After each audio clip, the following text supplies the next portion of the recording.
मेरा मुझ में कुछ नहीं, जो कुछ है गुरु तो तेरा तुझको सौंपता, तो क्या लागत है।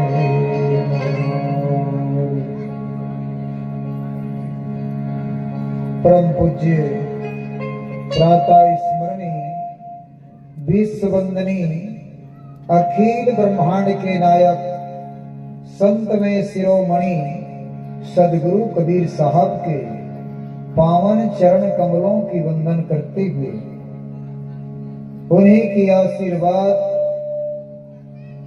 पंत श्री हजूर प्रकाश मणिनाम साहब की पावन चरण कमलों की वंदन करते हुए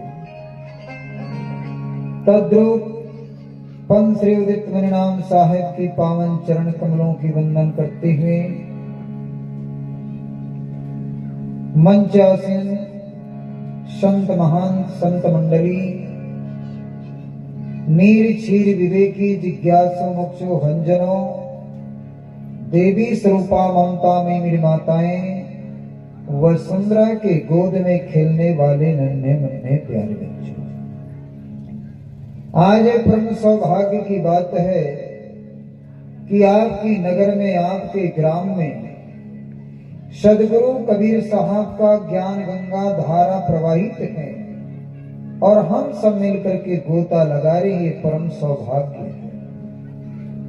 और मेरा भी सौभाग्य जगह है जो आपके गांव में पहले बार आने का अवसर प्राप्त हुआ है, साथ साथ कुछ कहने का अवसर प्राप्त हो रहा है। इसलिए आप सब लोगों का मैं हृदय से आभारी हूँ और सबको मेरे ओर से सादर सप्रेम साहे बंदगी, साहे बंदगी, साहे बंदगी, साहे। सज्जनों, सदगुरु का ज्ञान अथाह है, सदगुरु की वाणी अथाह है और उसी प्रकार से अथाह है जैसे समुद्र में पानी, वैसा ही सदगुरु की वाणी है। आज बड़े बड़े विद्वान, बड़े बड़े ज्ञानी इस धरातल में आए हैं। लिखने वाला तो लिखते लिखते थक गए, बोलने वाला तो बोलते बोलते थक गए, बताने वाला बताते बताते थक गए, लेकिन ये नहीं बता पाया कि सदगुरु की वाणी कितना है। कोई नाम तौल से नहीं बता पाया। जिसको जिसने पढ़ा, जिसको जिसने समझा, उसी को बताया। तो हम कौन खेत की मूली है जो बता पाएंगे। लेकिन गुरुजनों का आशीर्वाद मिला है, वही आशीर्वाद को आपको प्रसाद के रूप में बांटने का कोशिश कर रहा हूं।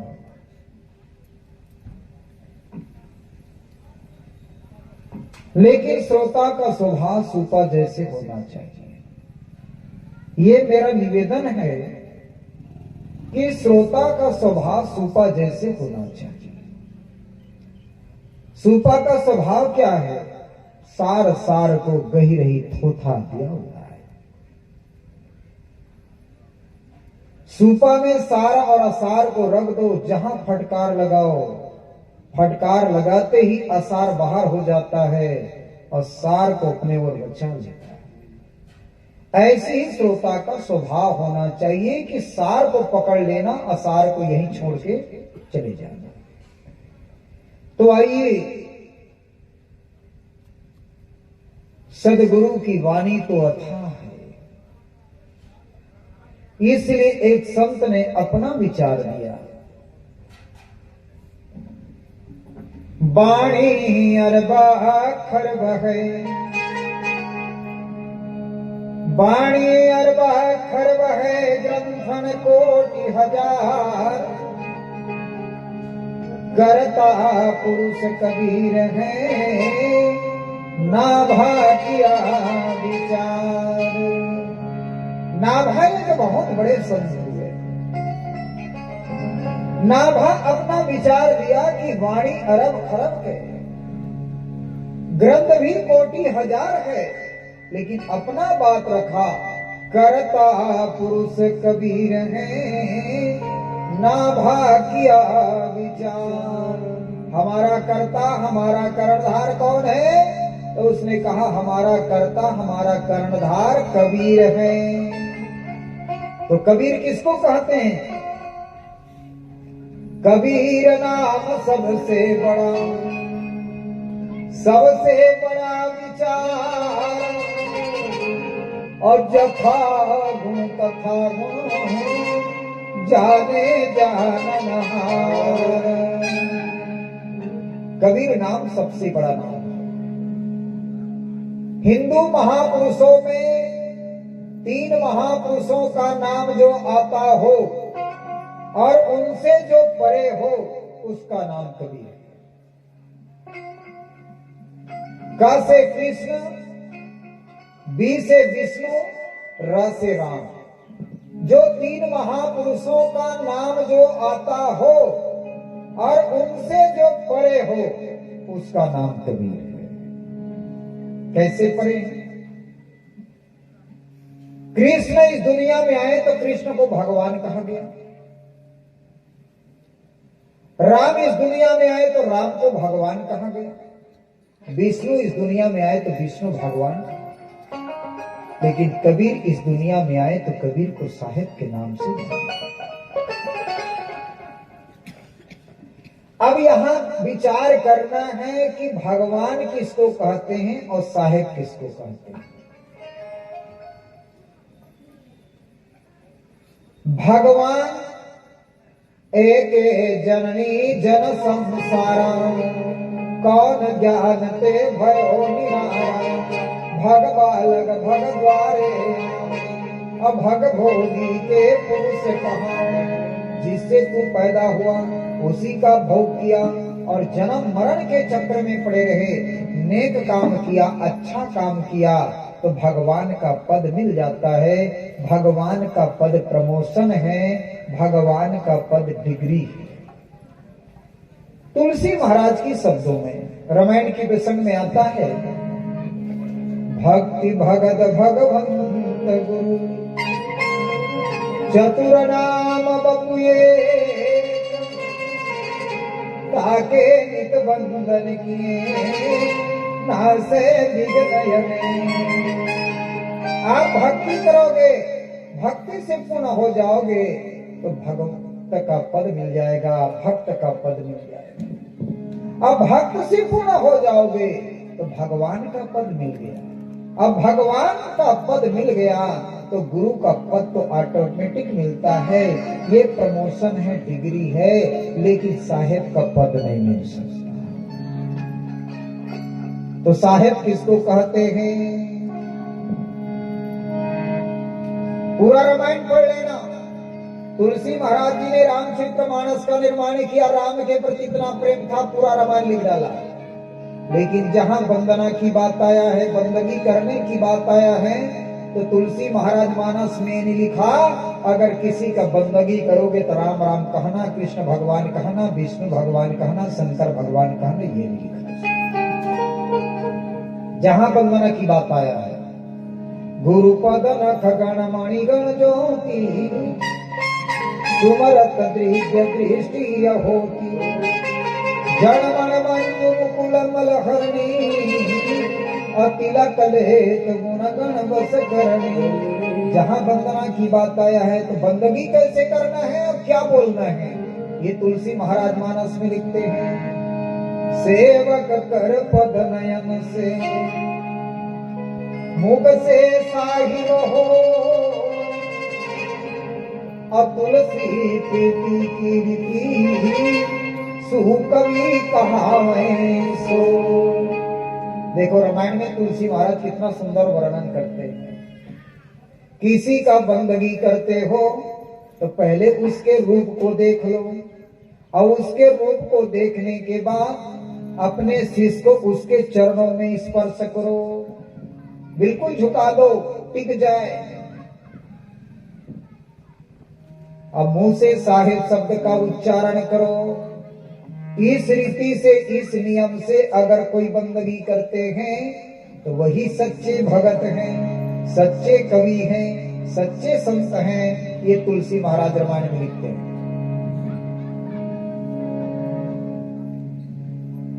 तो साहेब किसको कहते हैं भाई?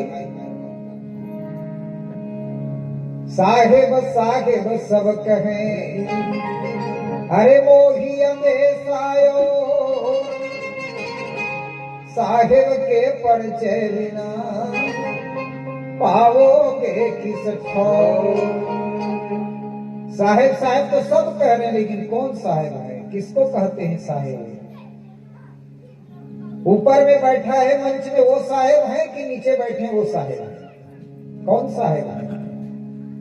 किनको साहेब कहते हैं? तुलसी महाराज मानस में लिखते हैं, लोक ही वेद तो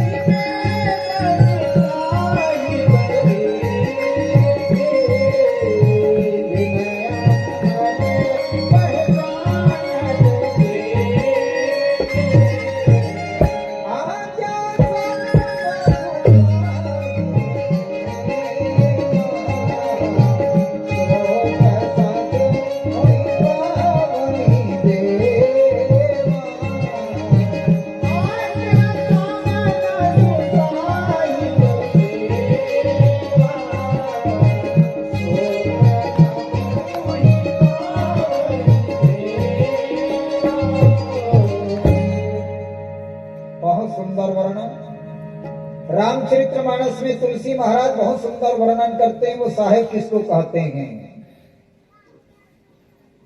मैं इसलिए बता रहा हूं कि बहुत लोग यही कहते हैं ये कबीरपंथी लोगों का साहेब है, हम लोगों का साहेब नहीं है। इसीलिए मैं रामायण की प्रसंग से बोलता हूं। तुलसी महाराज रामचरितमानस का निर्माण किया, तो तुलसी महाराज साहेब किसको कहते हैं उसका वर्णन किया है। लोक और वेद सारी सृष्टि के निर्माता, सारी सृष्टि के कर्णधार, जिनके आज्ञा के बिना, जिनके आदेश के बिना कोई देवता काम नहीं करते हैं, ऐसे महापुरुष को साहेब कहते हैं। साहिब सीता नाथ से और सेवक तुलसीदास। सबका नाथ, सबका मालिक कौन है? तो सबका नाथ, सबका मालिक वो साहेब हैं। साहब सबका बाप है। अरे बेटा कहूँ के ना है, अब बेटा हो गए वो तो साहिब ना। साहब जो होता है वो सबका बाप होता है, सबके बनाने वाला होता है, सारी सृष्टि करने वाला होता है।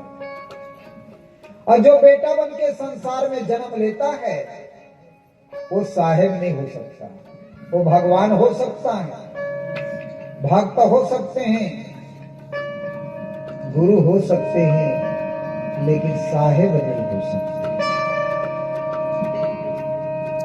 साहेब का अर्थ ही है साने साकार रूप शरीर, बाने बसने वाला, हाने हरण करने वाला, साकार रूप शरीर में जो सबके घट में बसा है उसी का नाम साहब। आवे न जावे, मरे नहीं जन्मे, सो निज पियो हमारा। जिनका आना जाना, जन्मना मरना नहीं होता उनको साहेब कहते हैं, और जिनका जन्म और मरण होता है उनको भगवान कहते हैं। भगवान इसीलिए 24 अवतार धारण किया, जन्म मरण किया, फिर अवतार लिया, फिर जन्म लिया। लेकिन साहेब न कभी जन्मता है न कभी मरता है, वो संस्वत होता है। जब उनका विचार होता है प्रकट होता है, जब उनका विचार होता है तो लुप्त होता है। इसलिए तुलसी महाराज कहते हैं साहिब सीता नाथ से सेवक तुलसी का, सबका नाथ, सबका मालिक। तो फिर वो साहेब की परिचय बताया तुलसी महाराज ने। वो साहेब कैसे होते हैं? तो तुलसी महाराज परिचय बताया, बीरू पग चलाए सोनाही,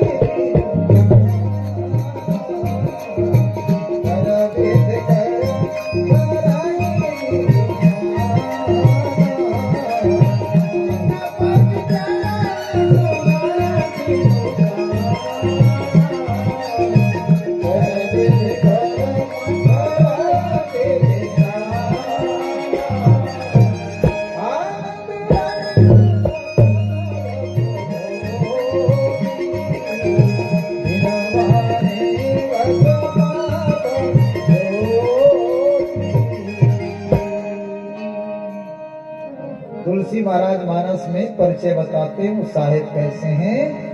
तो बिना पैर का चलता है, बिना कान का सुनता है, जब उनका विचार होता है वो प्रकट होता है, जब उनका विचार होता है तो लुप्त होता है और सदा आनंद में रहता है और सदा आनंद देता है, उसी का नाम साहेब है। इसीलिए हमारे कबीर पंथ में अभिवादन है तो साहेब बंदगी का अभिवादन है। आप भी साहेब बंदगी कहते हैं, मैं भी साहेब बंदगी कहता हूं। तो बंदगी किसका होता है? वो आपके अंदर में साहेब है और मेरे अंदर में साहेब है, उस साहेब का बंदगी होता है। अन्य संप्रदाय में तो बंदगी करते हैं तो जय हो, कल्याण हो, खुश रहो, आनंद रहो, ये कहते रहते हैं। लेकिन हमारा ही खुद का जय नहीं हो रहा है तो आपके कह देने से थोड़ी जय हो जाएगी। लेकिन बंदगी का विवादन है, आप भी साहेब बंदगी, मैं भी साहेब बंदगी। बंदगी होता है वो साहेब का, आवे न जावे, मरे नहीं जन्मे, सो देती तुम्हारा। मैं वही साहेब की चर्चा करूंगा, वही साहेब जीव कल्याण के लिए चारों युग में आते हैं। सतयुग में आते हैं सत सुकृत कहलाते हैं, त्रेता में आते हैं मुनीन्द्र कहलाते हैं, द्वापर में आते हैं करुणा में कहलाते हैं और कलयुग में आते हैं तो कबीर कहलाते हैं।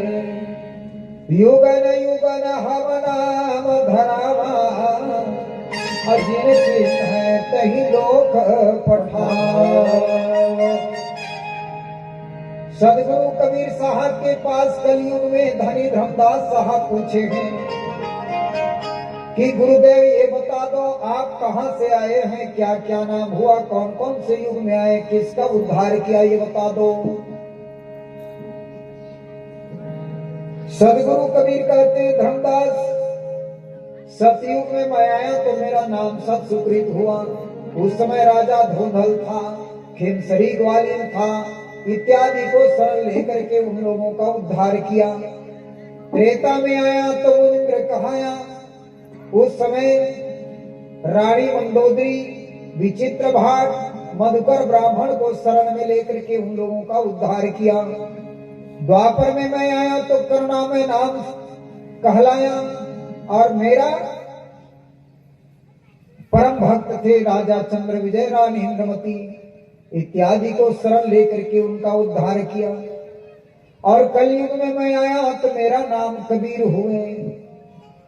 तो मैं जीव मात्र कल्याण के लिए आया। जीव दुखी देखे भव सागर, ता कारण पर उधारा हो। सदगुरु कबीर कहते हैं धर्मदास, कलयुग में मैं आया तो जीव को दुखी देख करके संसार में आया। क्यों? क्योंकि उस समय, जिस समय मैं आया तो उस समय हिंदू और मुसलमान का खूब लड़ाई चल रहा था। हिंदू कहते थे मेरा राम बड़ा है, मुसलमान कहते मेरा अल्लाह बड़ा है, और दोनों में खूब लड़ाई झगड़ा होते थे, मारपीट होते थे, खून खराबी करते थे। ऐसे स्थिति को देख करके जीव कल्याण के लिए मैं संसार में आया। धर्मदास जी पूछते हैं गुरुदेव फिर कहां से आए, कहां से आए? सदगुरु कबीर कहते हैं धर्मदास, जहां जाय सुख हो अपारा, अब बहु न आवे संसार। धर्मदास जहां जाने से आना नहीं होता, मैं ऐसे लोक से आया। कौन सा लोक?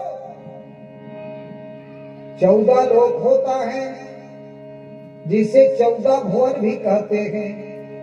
7 लोक ऊपर 7 लोक नीचे 14 लोक होता है। ओम भूर्भुवः स्वः जन्म तपर सत्य, अतल वितल तलातल महाताल साताल भूताल पताल। 7 लोक नीचे 7 लोक ऊपर 14 लोक होता है। और 14 लोक में सबसे बड़ा लोक है वो सत्य लोक है। मैं सत्य लोक से जीव कल्याण करने के लिए मृत्यु लोक में आया तो काशी के लहर तालाब में आया। कैसे? तो ज्योति के रूप में, प्रकाश के रूप में। क्या प्रमाण है? प्रमाण बताओ। धर्मदास साहब कहते हैं क्या प्रमाण है? जब आप ज्योति के रूप में काशी के लहर ताला में कमल के फूल में आए तो किसने देखा है आपको? किसने समझा ये बताओ? सदगुरु कबीर कहते हैं धर्मदास, सत्यलोक से मृत्यलोक में ज्योति के रूप में, प्रकाश के रूप में काशी के लहर ताला में जब मैं आया कमल के फूल में, उस समय रामानंद के परम शिष्य अष्टानंद जी ध्यान लगा के बैठा था। और जब मैं प्रकाश के रूप में उतरा तो इतना प्रकाश हुआ कि उसका ध्यान खुल गया और चारों तरफ देखते हैं वो प्रकाश ही प्रकाश दिखाई देते हैं, नजर नहीं ठहर पाया। अष्टानंद स्वामी बैठे ध्यान लगाए और तेज पुंज रूप देखे दर्शन ल पाए।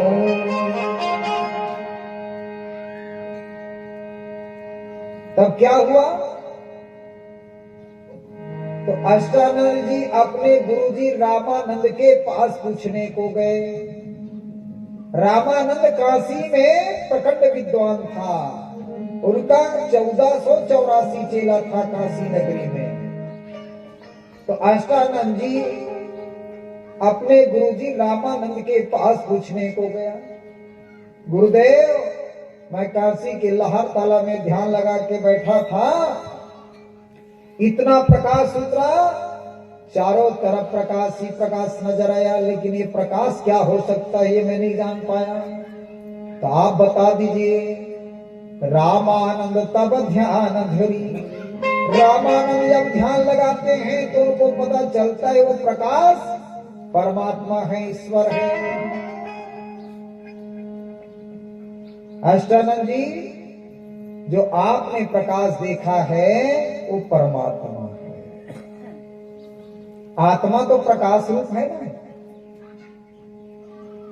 झलके ज्योति झिलमिला बिन बाती बिन तेज, चहुरी सूरज हो गया ऐसा अद्भुत खेल। जागृत रूपी जीव है सतमत गहर गंभीर, अजर नाम बिन सह नहीं तो सोहम सत्य। आत्मा प्रकाश है और आत्मा ईश्वर का अंश है। तुलसी महाराज कहते हैं ईश्वर अंश जीव अविनाशी और चेतन अमल सहज सुख राशि है। तो ईश्वर का अंश ईश्वर होता है। तो आत्मा प्रकाश है। साहब जो है प्रकाश के रूप में आए, कहां से? सत्यलोक से। और सत्यलोक की शोभा कैसे है? सत्यलोक की ऐसी बात और कोट ससी करो मल जात। सत्यलोक क्या है? प्रकाश स्वरूप। अब कितना प्रकाश?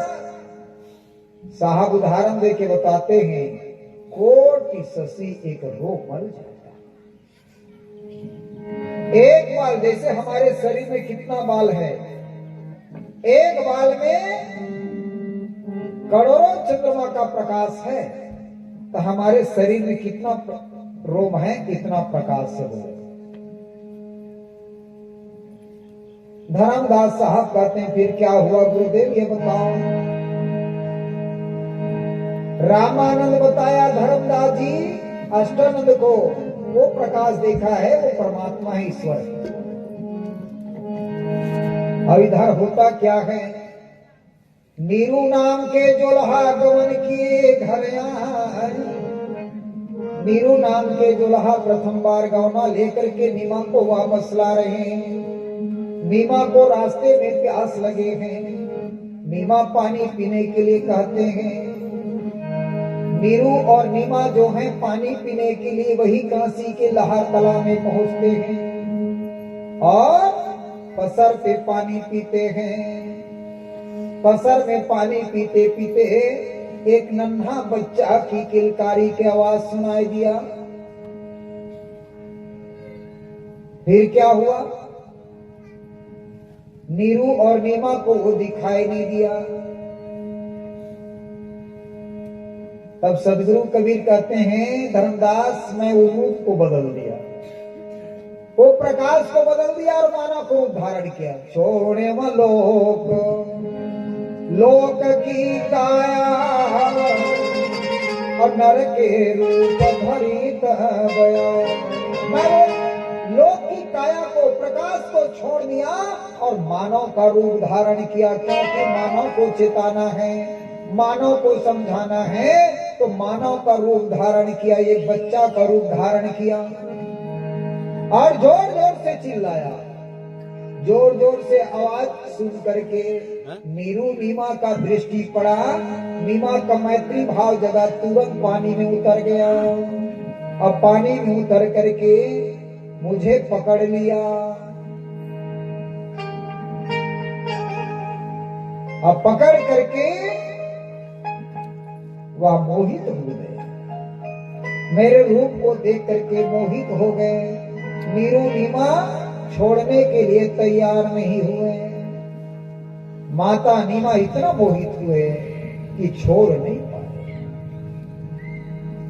नीरू तो सोच में पड़ गए, नीमा ये तो बता, मैं आपको पहले बार गौना लेकर के जा रहा हूं, अब ये अभी का जन्म हुआ बच्चा जैसा दिखाई दे रहा है। अगर ये बच्चा को लेकर के चलेंगे तो समाज के लोग, परिवार के लोग मजाक करेंगे, हंसी करेंगे, क्या किया जाए बताओ? स्वामी ये तो आप खुद जानते हो, ये काशी के कमल के फूल में, काशी के लहर ताला के कमल के फूल में ये बालक मिले हैं। संसार के लोग तो हंसी मजाक करते हैं, अच्छा काम में भी बुरा काम में भी, इसलिए इस बालक को लेके चलते हैं। नीरू कहे नहीं, लोक लाज की डर है, समाज की डर है। तो क्या कहते हैं नीरू, छोड़ दो यहीं पर।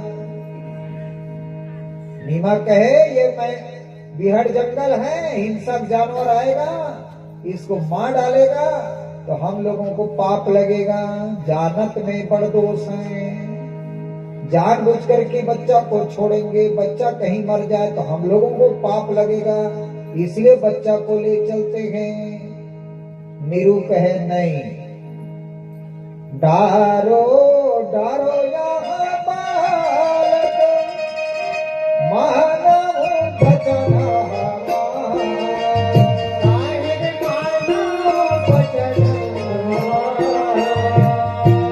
जात को तुम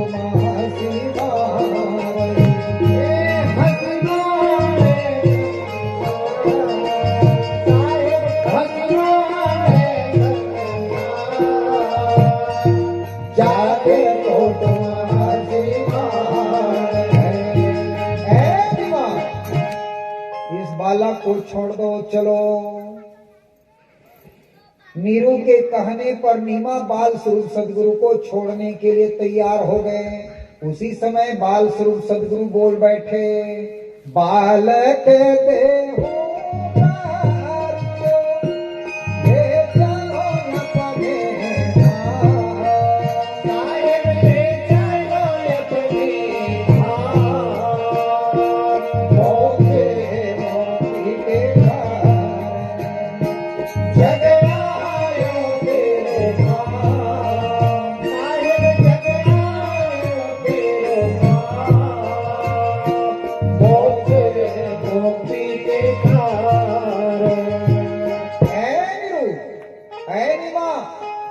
तो मेरे को ले चल, मैं तुम्हारे मुक्ति कल्याण के लिए आया हूँ, उद्धार के लिए आया हूँ, तू मेरे को ले चल।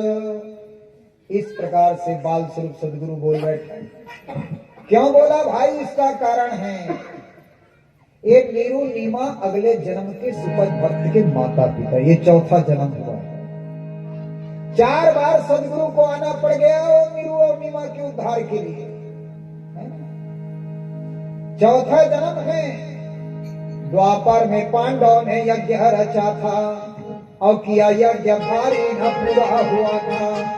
जब गया सुदर्शन तो घंटा बजा था, महामंत्र सुपज ने यही नाम जपा था। सदगुरु कबीरा हरोकाल पीरा, साहेब कबीरा हरोकाल पीरा। सतगुरु कबीरा हरोकाल पीरा, साहेब कबीरा हरोकाल पीरा। सतगुरु